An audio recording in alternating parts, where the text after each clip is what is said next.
Halo semuanya, selamat datang dalam video SLC saya. Student Lead Conference kali ini yang saya bawakan dalam bentuk video dan juga saya beri judul yaitu proses interaksi antara manusia dan alam. Sebelum memulai lebih lanjut dalam SLC saya ingin memperkenalkan diri saya. Oke, nama saya Valeria Shalom Kambuaya. Asal sekolah saya SMA Kristen dalam Kurus Jayapura. Hobi saya yaitu menonton film, makeup, berdebat, dan membaca novel. Cita-cita saya ingin bekerja di dunia politik dan juga menjadi seorang model. Mata pelajaran SLC yang saya ambil yaitu geografi, sosiologi, dan juga sejarah. Kenapa saya memilih sosiologi, geografi, dan juga sejarah sebagai mata pelajaran SLC saya? Karena saya ingin melihat seberapa luas pengetahuan saya dan apa yang sudah saya pelajari selama semester ini. Dan saya juga bisa memahami hubungan geografi, sosiologi, dan sejarah dalam kehidupan sehari-hari, serta bisa menjelaskan kembali kepada kalian semua penerapan ilmu-ilmu sosiologi dan geografi dalam kehidupan sehari-hari.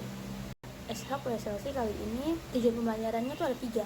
Yang pertama dapat memahami hakikat manusia sebagai makhluk sosial, dan yang kedua dapat memahami proses interaksi antara manusia dan alam, dan yang ketiga mempelajari sejarah ilmu sosiologi dan geografi secara singkat.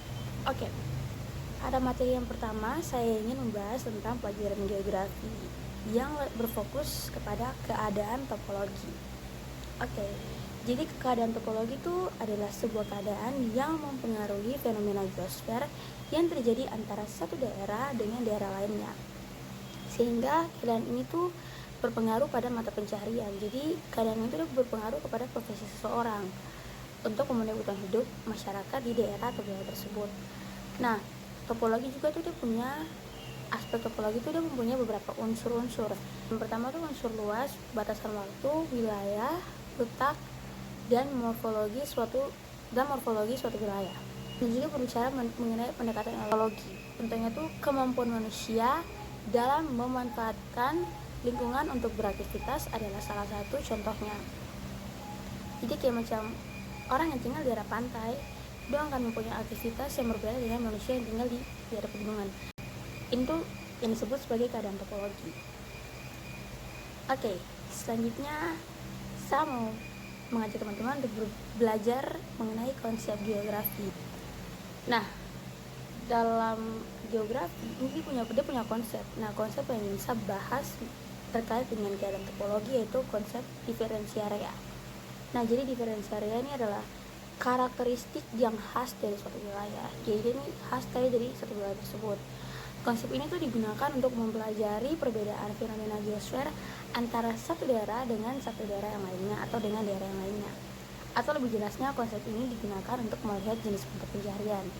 Contohnya nih, kalau orang yang tinggal di daerah pesisir pantai, nah umumnya tuh mereka mempunyai profesi sebagai nelayan. Seperti contoh gambar yang sudah bisa kamu lihat di saya punya video kali ini. Setelah itu, orang yang tinggal di daerah pegunungan dong pasti punya kegiatan yang berbeda dengan orang yang tinggal di daerah pantai. Nah, umumnya orang yang tinggal di daerah pegunungan, mereka juga bekerja sebagai seorang petani. Jadi mereka sama-sama memanfaatkan lingkungan yang ada.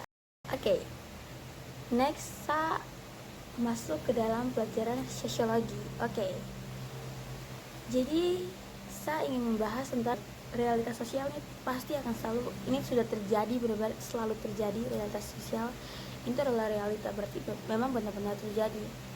Nah, saya ingin membahas tentang manusia sebagai makhluk sosial.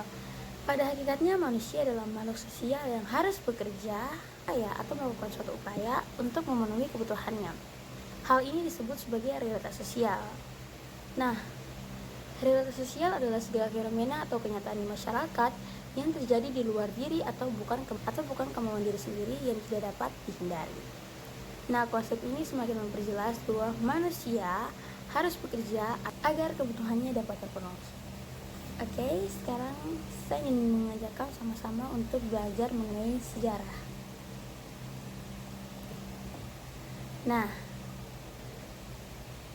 kamu bisa lihat satu foto di bawah ini yang namanya itu Auguste Comte. Jadi pasti ada yang sudah tahu Auguste Comte ini siapa, tapi pasti ada yang belum tahu Auguste Comte itu siapa. Jadi saya mau mengajarkan buat sama-sama tuh belajar mengenai sejarah ilmu sosiologi dan ilmu geografi. Kamu baca dulu tentang sosiologi. Nah, jadi sosiologi ini lahir di Eropa pada abad ke-19 yang dilatar belakangi oleh peristiwa revolusi industri di Inggris dan revolusi Prancis. Istilah sosiologi diperkenalkan oleh seorang filsuf yang bernama Auguste Comte yang kelak menjadi bapak sosiologi dunia. Auguste Comte hidup di masa revolusi Prancis dan periode Napoleon. Nah, Auguste Comte ini disebut sebagai bapak sosiologi karena apa ya kira-kira? Nah, karena Auguste Comte ini dialah yang pertama kali memakai istilah sosiologi dan mengkaji sosiologi secara sistematik, sehingga ilmu tersebut melepaskan diri dari filsafat dan berdiri sendiri sejak pertengahan abad ke-19, tahun 1856. Oke, lanjut ke patung yang namanya itu adalah Eratosthenes. Ini pasti sama juga teman-teman, kalau yang belum belajar mengenai geografi ini pasti asing sekali dengan nama Eratosthenes ini, yang dimana dia hidup di jauh sekali dari kita punya waktu sekarang ini, dan itu ada di masa bahkan sebelum Masehi. Dia hidup di tahun 276 sampai tahun 1004 sebelum Masehi. Tokoh yang pertama kali memperkenalkan istilah geografi ini bernama Eratosthenes. Nah, Eratosthenes ini adalah seorang ahli astronomi, geografi, dan matematika yang juga dikenal sebagai penyair yang berkebangsaan Yunani. Eratosthenes ini adalah ilmuwan yang pertama kali menghitung keliling bumi. Julukan bapak geografi dunia ini diberikan kepadanya karena memang Eratosthenes inilah yang pertama kali memakai kata geografi di dalam tulisannya mengenai bumi, atau orang yang pertama kali mengenalkan istilah geografi. Nah, jadi Eratosthenes ini tuh dia yang bahkan itu orang yang pertama kali menghitung bumi. Jadi ini yang saya bisa ajarkan kepada kamu sedikit. Bukan sedikit, ini tuh ilmu banyak sekali yang bisa sebenarnya kamu tahu dari saya punya video. Dan saya sendiri juga belajar saat saya membuat video ini, jadi sama-sama kita belajar di sini. Oke, lanjut. Saya ingin mengajak kamu untuk membaca, kalau aja sih lebih sama-sama kita mendengar saya punya kesimpulan, dan juga kamu bisa membaca refleksi. Oke, jadi saya punya kesimpulan tuh, setelah kita belajar sama-sama ilmu sosiologi, geografi, dan sejarah itu selalu berdampingan dengan kehidupan manusia di sepanjang masa. Jadi benar-benar kita selalu berdampingan dengan pendidikan, selalu kita berdampingan, dan juga manusia itu selalu membutuhkan bantuan orang lain dan tak dapat untuk hidup sendiri. Dan manusia selalu membutuhkan bantuan alam untuk memenuhi kebutuhannya, sama seperti yang sudah kamu pelajari dalam pelajaran geografi yang tadi. Setelah itu manusia tidak dapat hidup sendiri, juga kita sudah belajar itu mengenai realitas sosial atau hakikat manusia adalah makhluk sosial. Dia tidak dapat untuk hidup sendiri, dia selalu membutuhkan orang lain. Nah, setelah itu apakah manusia itu dapat memelihara alam setelah semua perbuatannya kepada alam? Jadi kita sudah mengambil apa yang alam punya, apakah kita masih bisa pelihara alam, masih bisa perbaiki lagi, kita bisa menjaga alam lagi? Itu betul-betul dapat perbaiki alam, tapi bisakah tidak kita memelihara alam lagi?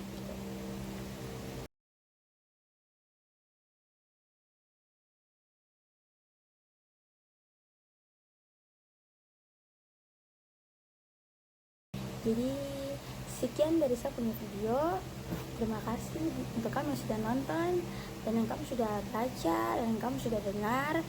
Semoga kita semua sama-sama bisa belajar, dan kamu bisa dapat banyak dari saya punya video, dan kamu bisa bagi buat kamu teman-teman juga. Kamu jangan lupa buat like, dan kamu juga komen nih. Oke, terima kasih. Tuhan memberkati. Dadah.